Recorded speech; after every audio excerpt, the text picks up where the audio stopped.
So good afternoon. My name is Robert Sellers.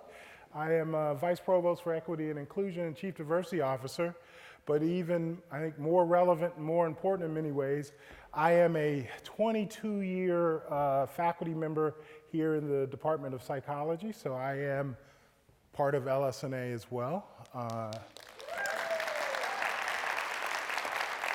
It is my great pleasure and honor to introduce our speaker today to give the state of the college.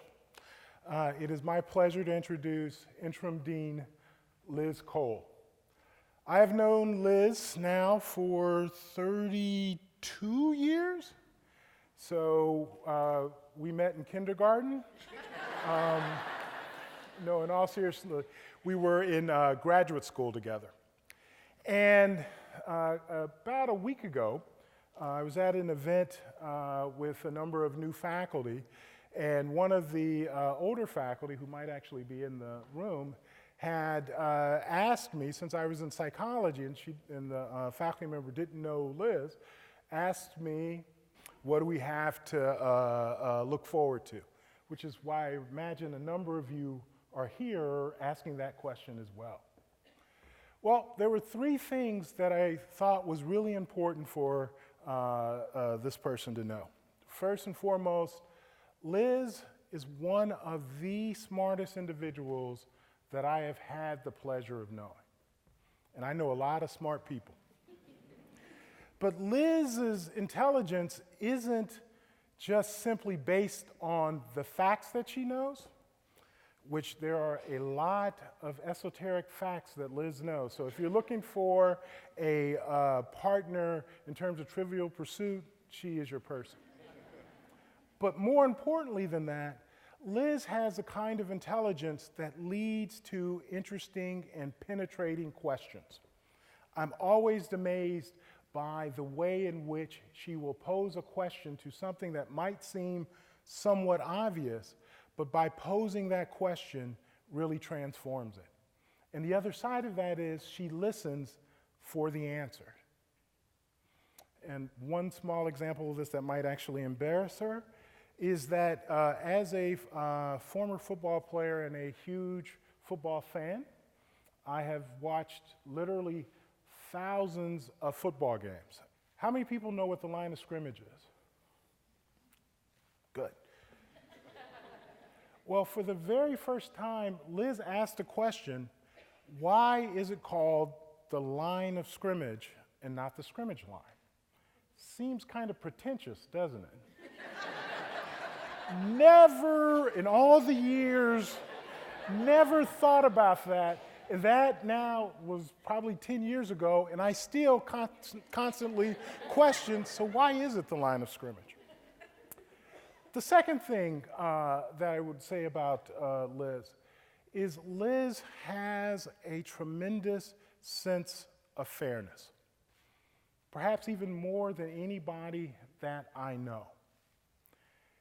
She cares deeply about both sides of things and wants always to be fair in everything. So oftentimes, there are issues and things where you might get really upset about and you just automatically know what is right and just assume that when you are pushing for that everybody is going to automatically jump on board because you just know it's right. Liz is one of those rare individuals who will care, who carefully asks, well, what about the other side? Let's rethink this from both sides and try to get a sense of how this fits with regards to what is ultimately right. And the third thing that I think is perhaps most important in terms of what I have learned since the time I've been in administration is that Liz cares deeply. Her heart is far bigger than her stature. She's a person that fundamentally cares. And when I think about all three of those things, as I was mentioning to the faculty member, we're in good hands. There are lots of things to be concerned about in the world and here. There are lots of things for which I don't sleep very well about these days, both in the world and here. But one of those things is not Liz Cole as our leader here in LS&A. So, without any further ado, it is my great pleasure to invite to the stage our Interim Dean of LS&A, Liz Cole.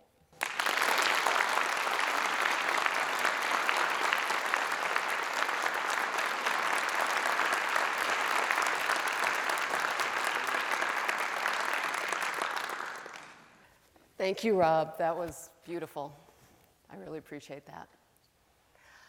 And thank you, all of you, for making time to be here today. I'm really happy to have this time with you.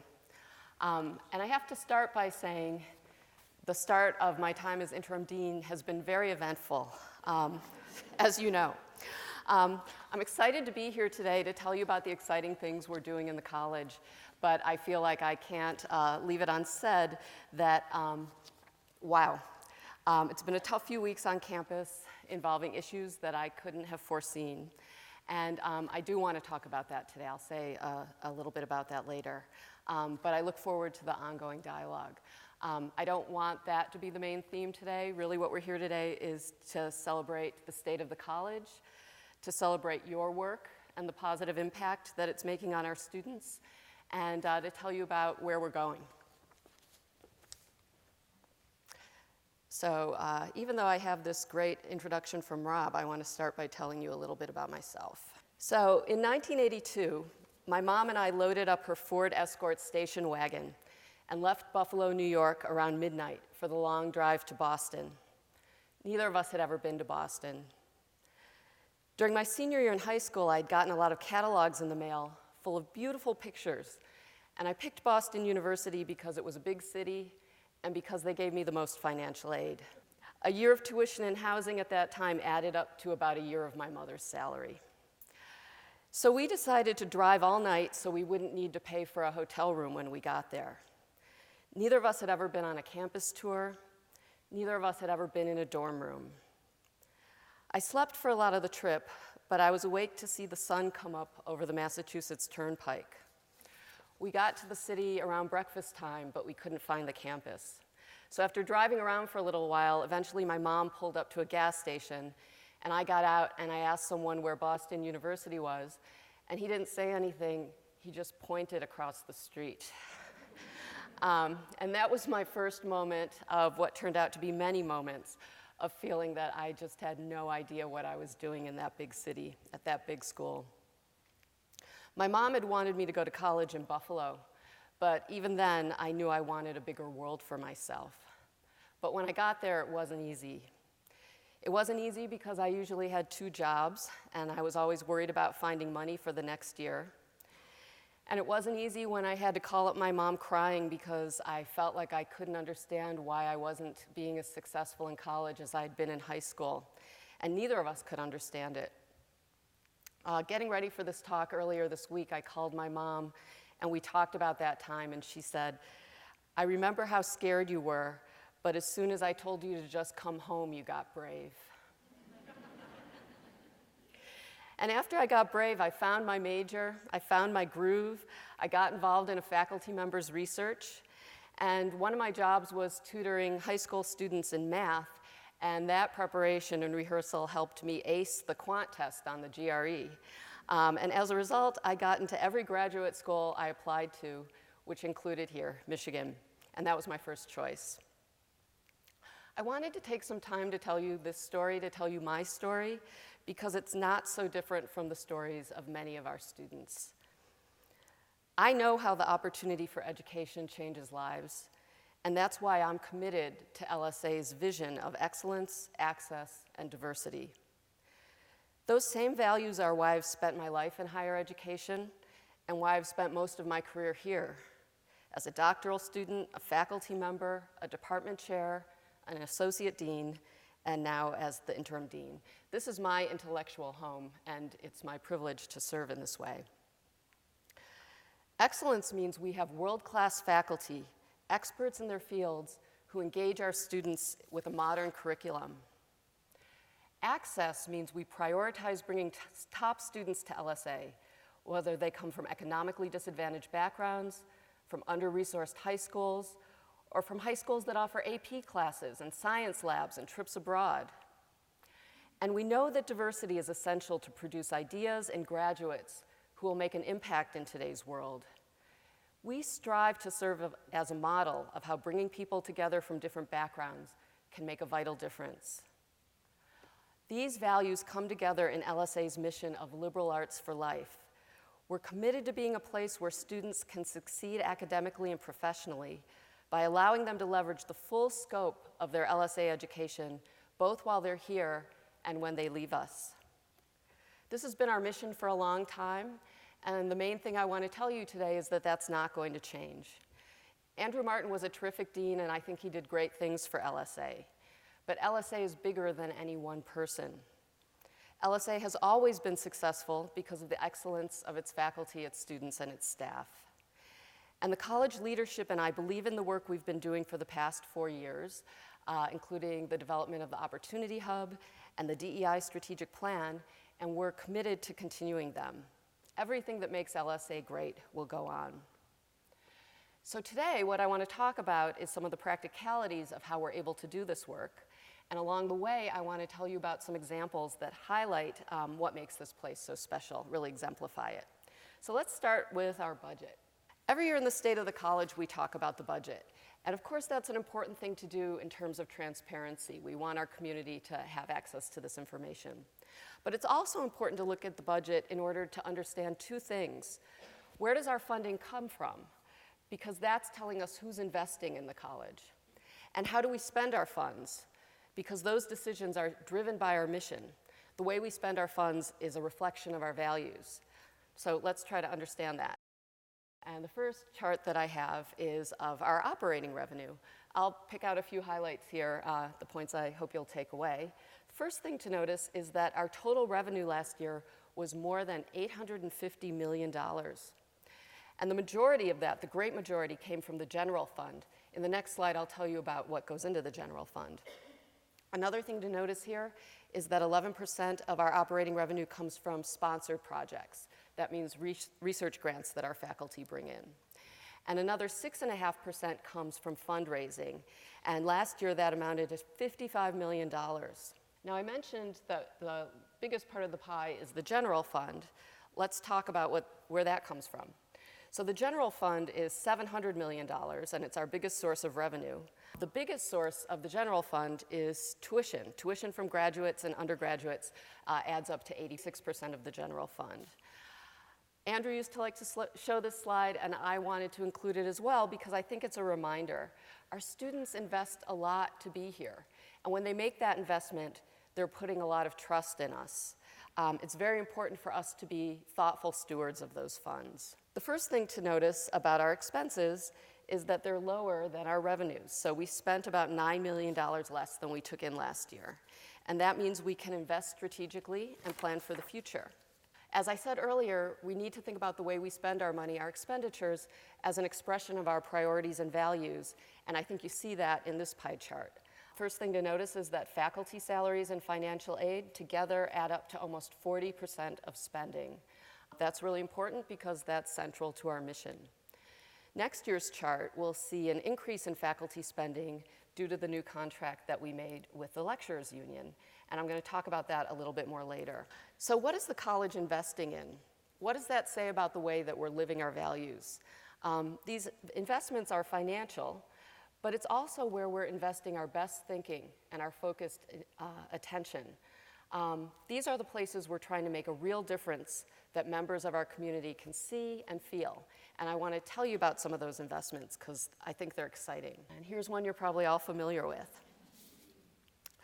When we make the decision to do a capital project, it's a huge investment, obviously.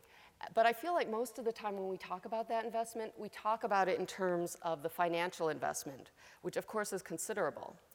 But the foundation of a project like this is the countless hours of time that are invested by many members of our community, particularly faculty and staff. And that's another important kind of investment. When we're making those decisions, having those conversations, we're thinking about how will the space we're imagining support the kind of work we want to do now, and how will it continue to do that in the future? We're thinking about how will the space contribute to the well-being of the people in our community. And so that brings me to the addition on the LSA building. Of course, this is what it looks like now. And since I took this job, I've heard some people talking about this and saying, well, you know, Dean Martin left, are we still building that thing? And of course we are. But in those conversations, I've also learned that I think a lot of people don't know exactly what we're building there. So I want to tell you about our aspirations for this new space. Some of the other schools and colleges on campus have signature spaces, and I'm thinking of the new Ross School or the beautiful Ford School. Students can point to those spaces and say, that's where I went to school. But LSA is kind of everywhere. And of course, we have many beautiful spaces that represent and support the various kinds of work we do around campus, especially in the departments. Those buildings are important to us too. But the building that has our name is not student-facing space. And the LSA addition is going to address that. So when it's done, it's going to look more like that. The new space will have many functions. It's going to be open, vibrant, student-focused space that was designed to encourage interaction. There's going to be space there that students can come and just hang out and study, and that will have extended hours. There's a classroom in the space. There's dedicated space for transfer students, and there's also a room for the LSA student government. We think the LSA student government should be in the building that bears our name. Altogether, this addition is going to add up to 21,000 square feet. We imagine that this addition will make the LSA building a welcoming front door for the college, and it will represent a physical identity for liberal arts. Now, I haven't mentioned what we often talk about when we talk about this addition, which is the Opportunity Hub. But in fact, the Opportunity Hub is not waiting for this building. It is already up and running. They see dozens of students every day. I see it as I walk into my office. And they will have offices in the renovated space in the original part of the LSA building. I want to be clear that this addition, the significant investment, was funded by college funds up front, but we expect that donors will help us contribute to eventually cover the cost. And donors have already given $21 million to support this building and its programs. Another capital project where we've made a strong investment, and that I'm sure you've heard about, is the Biological Science Building. This building opened over the summer and holds 312,000 square feet in the heart of Central Campus. It includes research labs, administrative and faculty offices, and classrooms. And the way the labs are set up, they're open, and that's designed to encourage collaboration among researchers, which is the way science is practiced in the 21st century. There's a large active learning classroom where students can work easily in teams and have access to technology. There's a classroom set up like a cooking show where the students can see what the faculty member is doing at the front of the room so that they can work on specimens from the university's collections together. Krauss, the old Krauss building, was home for our biological sciences for the past 100 years.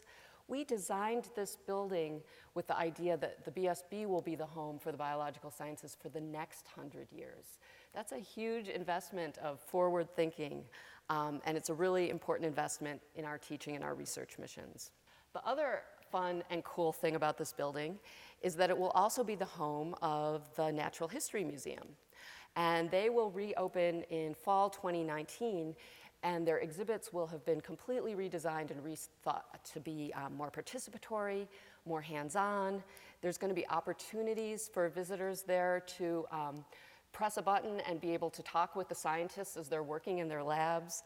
Co-locating the museum in the space where the scientists are doing their work is an amazing opportunity for LSA to bring science to the public. It'll allow us to share what we know and how we know it. And thousands of children who visit the museum every year will be inspired. It's a chance to inspire the next generation of researchers. Another important investment that we're making is in the recruitment, retention, and professional development of lecturers. Investing in our faculty allows us to recruit the best instructors for our students, so it's fundamentally about the excellence. As you know, this summer agreed to a significant pay increase for lecturers. And it's the right thing to do for our faculty, and it's also an investment in our teaching mission. But what you might not know is that as a college, we're also investing in the professional development of lecturers in new and innovative ways. So last year, for the first time, we had a summer fellowship programs where lecturers together with tenure track and tenured faculty could have a fellowship at the Institute for the Humanities over the summer to work on their scholarship. Lectures are an important part of our inclusive teaching initiative, which we have a wildly important goal of reaching 80% of our faculty through.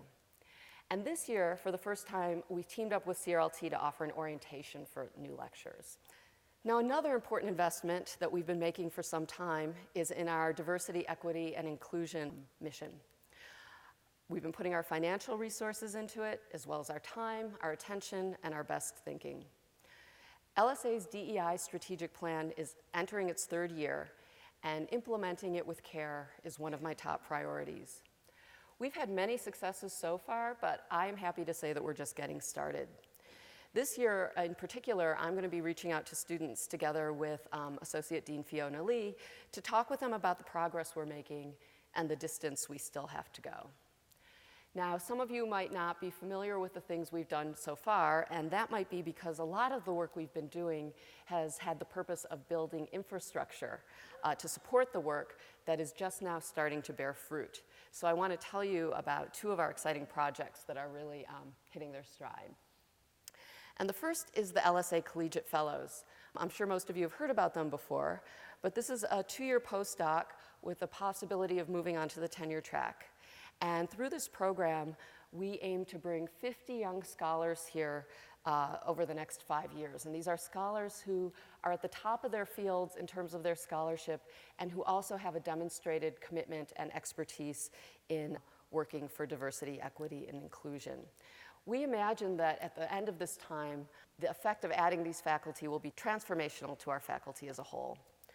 This has already led to the hiring of 16 top young scholars with expertise and commitment to DEI. And I want to tell you about just one of them, Dr. Luis Zaman. He's in environmental and evolutionary biology and complex systems, and he's conducting research into the nature of parasites and the effects of complex systems in the way parasites evolve. This work is very exciting, and in fact, he just won a $2 million grant from NSF to support it.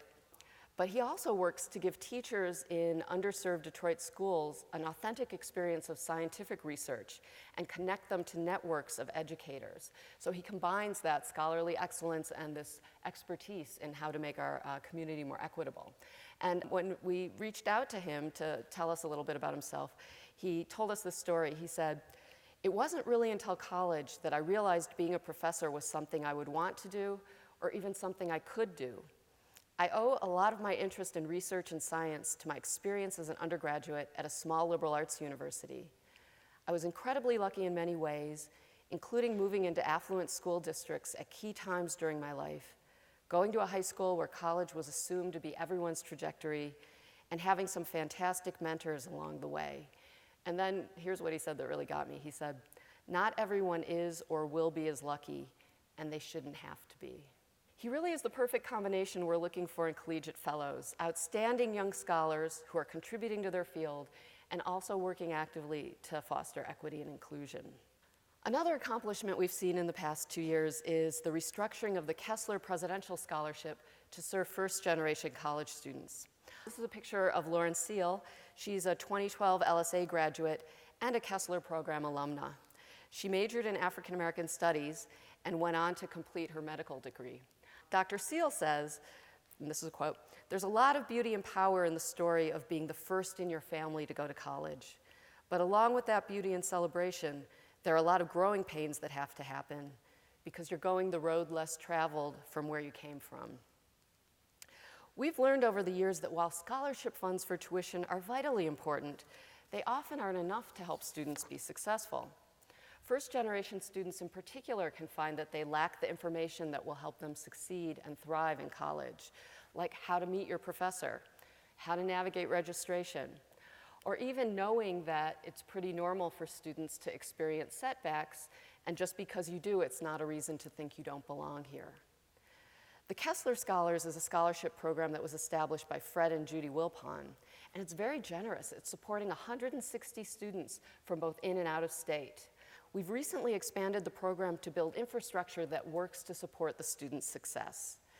Kessler Scholar staff have identified the supports that first-gen students need to thrive here, and these are supports that some other students might get through their families or through the social networks that they have before they come here. So they provide advising from a dedicated staff that starts for the Kessler Scholars even before, from the moment they're accepted into Michigan, even before they set foot on our campus.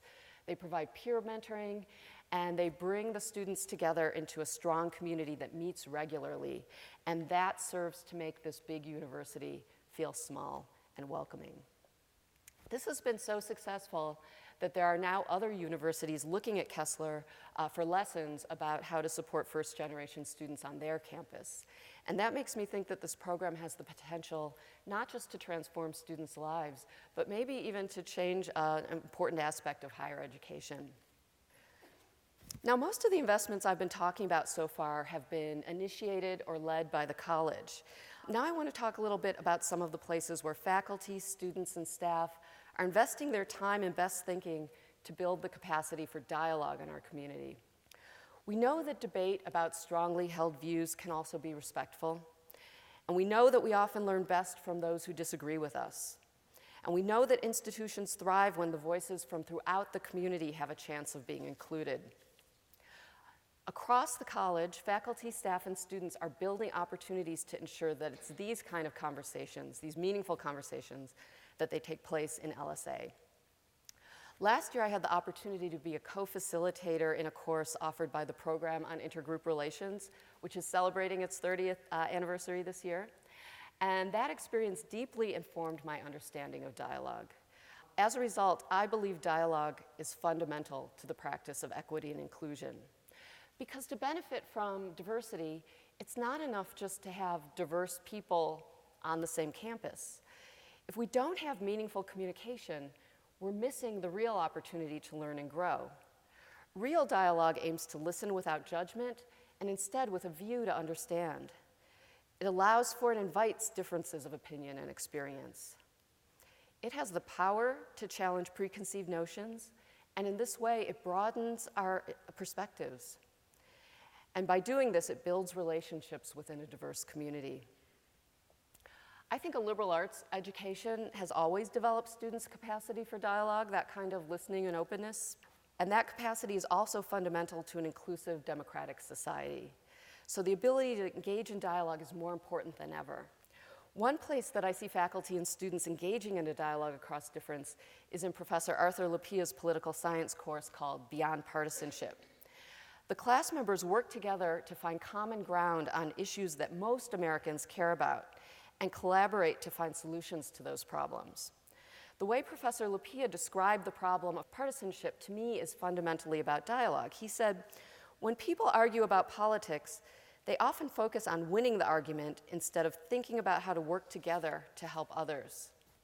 He wanted to find a different approach to go beyond the typical party divides to improve the lives of all Americans. Lupia identified a few issues which Democrats and Republicans could agree were problems, like housing security and the opioids crisis, and then he invited high-profile leaders from both sides of the aisle to come here and meet with his students. The students in the class then collaborated to produce solutions to improve quality of life for diverse communities across the state. This is a great example of how you can apply the liberal arts to address social problems. At the same time Professor Lupia was developing his class, as it happened, there were students in LSA and the Ford School who were feeling discouraged about the conflict and climate of the presidential election in 2016, which they thought manifested itself both in and out of the classroom. Two students, Sonia Thosar and Gabe Lerner, said they realized they weren't alone, that there was energy across campus to bridge the political divide. So they teamed up with students all along the political spectrum to form a group called We Listen. This group hosts structured dialogues on hot-button issues like gun control and free speech. The purpose of their dialogues is not to win the argument, it's to come to a clearer understanding of what others believe and why they believe it. And last summer, they took their show on the road and led workshops for interns on Capitol Hill, bringing them together across the aisle to share and listen. Their work is having a transformational effect on the students who participate. One student said that he has been encouraged by these dialogues to meet others as human beings first and as members of a political party second. Now, normally We Listen's programs are for students, but Sarah Wagner, who's an administrative assistant and DEI advocate in the psych department, was so inspired by their work that she started creating workshops for LSA staff. She's now helped lead several sessions, and most of them fill up immediately with a long wait list. These are going to be ongoing, so if you're interested in participating, you can check this out on the university events pages. What I think these stories together tell is a lot about the power of dialogue to open minds and change lives. These are great examples of how the world can be changed by principles of inquiry and listening that are fundamental to dialogue and also fundamental to a liberal arts education. The last kind of investment I want to talk about is the investments made by our donors. Their gifts are critical to our vision of excellence and access. Most of our donors are alumni, and they give because they love what we do, and they want to be partners with us to help us succeed. We are approaching the end of the Victors for Michigan campaign. It's going to close on December 31st. And last week, President Schlissel announced the very important news that university-wide, we have raised $5 billion in this campaign. In LSA, donors have given $534 million, which is worth applauding.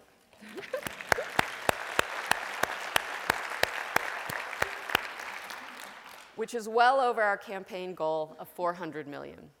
These funds have supported faculty, research and programs, but above all, they've supported students with $268 million going to provide scholarships.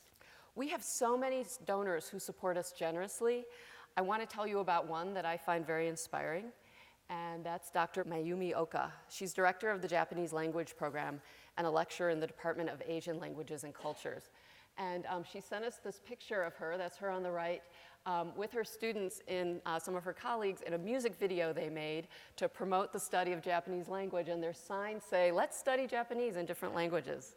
Over the years, she has invested so much in the college and in her students.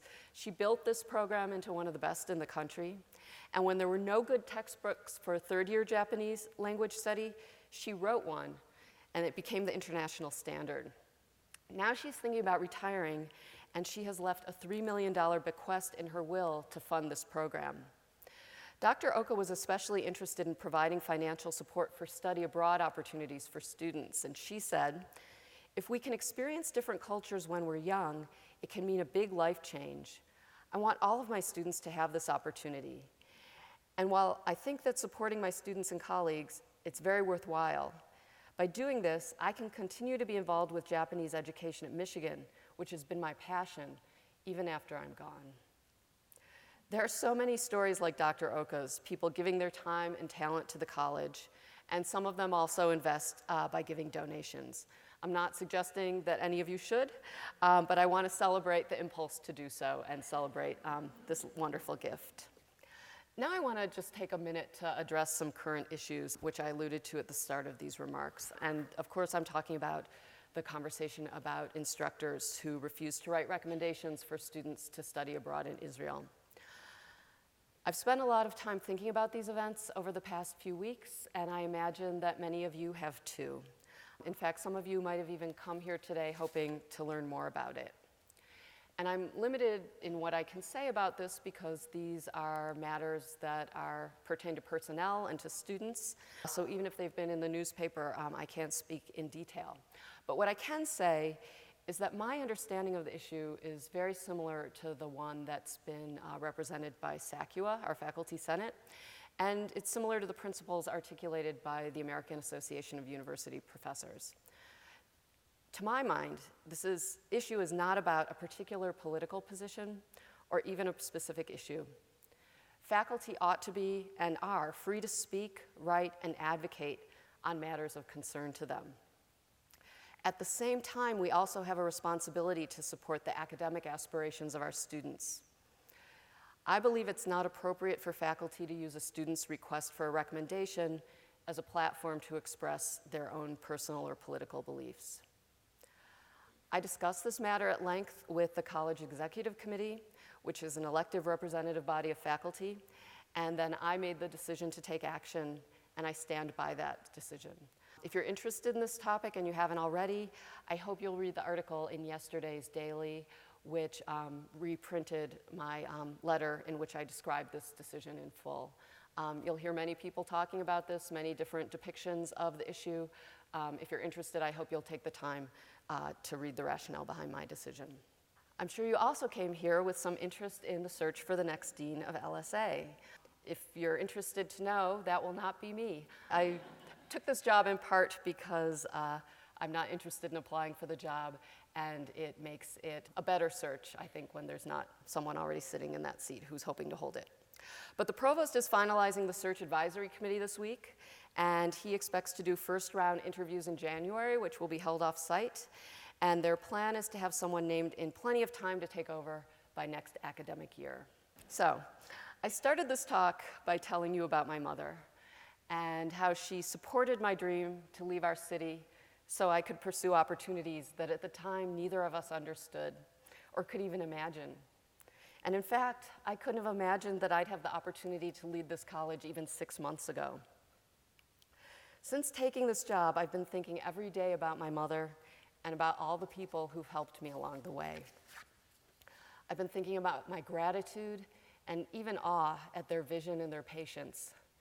To invest in a student is taking the long view. And really that's what this presentation is all about at its core. My gratitude to all of you at LSA who take the long view of our mission. As faculty, as staff, as alumni, we invest our time, our resources, and our wisdom to create opportunities for students because we know they will pick up the tools of the liberal arts and use them to achieve their aspirations and to change the world. And in the research mission, we invest in the long view, creating new understandings of the cultural, social, and physical world, knowledge that helps us understand the past and prepare for the future, knowledge that can help us solve problems, and even to understand each other and overcome our differences. I'm grateful to be a part of this mission, and I'm grateful to you, to this community that does this work every day. So thank you.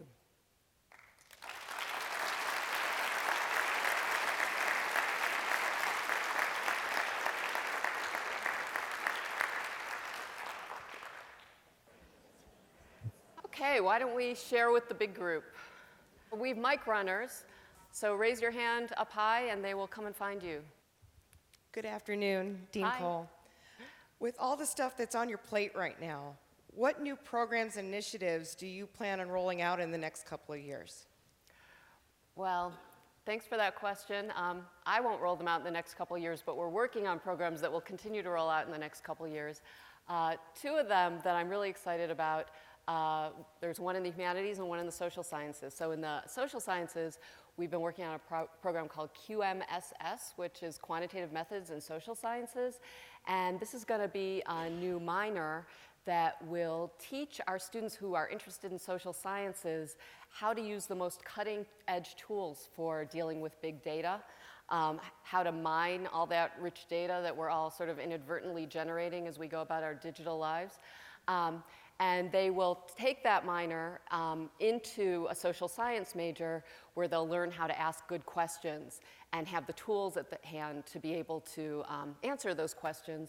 And we're thinking that this will both help students be more sophisticated research assistants in our faculty members' lines of research, which will be exciting for both partners. And it will also prepare our students for jobs that demand those kind of skills. So we think it's going to be really exciting. I think we have the faculty here to do this in a really best-in-class way, and I'm very excited about that. The initiative that we have going in the humanities is called the Digital Studies Institute, and that is a minor that already exists, but we're looking at expanding it into a full-blown institute where faculty would also come together to work on their research projects. There'd be stimulating seminars, series, visitors, conferences, and that group really looks at how have the rapidly changing technologies affected our culture? What does it mean to live in this digital world? How do people engage in that space? So they take a humanities approach to understanding the significance and impact of the digital world. So those are two that I think are going to draw so much student interest, and I know we have great faculty working on them, and I'm really excited about them. Dean Cole, thank you for your presentation. I really appreciated the part about your own journey, undergrad, and your mom. So thank you for that. Can you talk some about what will happen with the Opportunity Hub? Oh, sure. What is happening with the Opportunity Hub? Yes. So probably the most important message is that the Opportunity Hub is really going at nearly full speed already. And in addition to offering all kinds of services to our students, like they do drop-in coaching, they help students kind of craft their time here at Michigan in a way that's going to support their aspirations and identify their aspirations and articulate what they're learning for employers. They're also doing lots of great events, and one that they had just a couple weeks ago that was really cool is they had LSA alum Jeffrey Seller, who was the producer of many important Broadway shows, including Hamilton, and he came and spoke with the students, and that was really exciting. Another thing that the Hub is already doing and will continue to do is distribute scholarship money for students to take internships in the summer, and last year they distributed more than $1 million. They have new coaching and mentoring programs, and I said they're almost up to speed. As they continue to develop, they're going to serve more and more students as the word gets out that if you're an LSA student, then you need to spend some time at the Hub. Hi, Dean Cole. Hi. I also wanted to express my gratitude for the story about your mom. As an only child whose tuition outpaced his mom's income, it hits home. I wanted to check in to see if there's an estimate for when the expansion to the LSA building is going to be done. The plan is for it to be done in, I always get this wrong and have to check, early in 2020. So soon, it'll be here before we know it. Thank you. Thank you again for spending the time today, and I hope you continue to have a great fall semester. Thank you.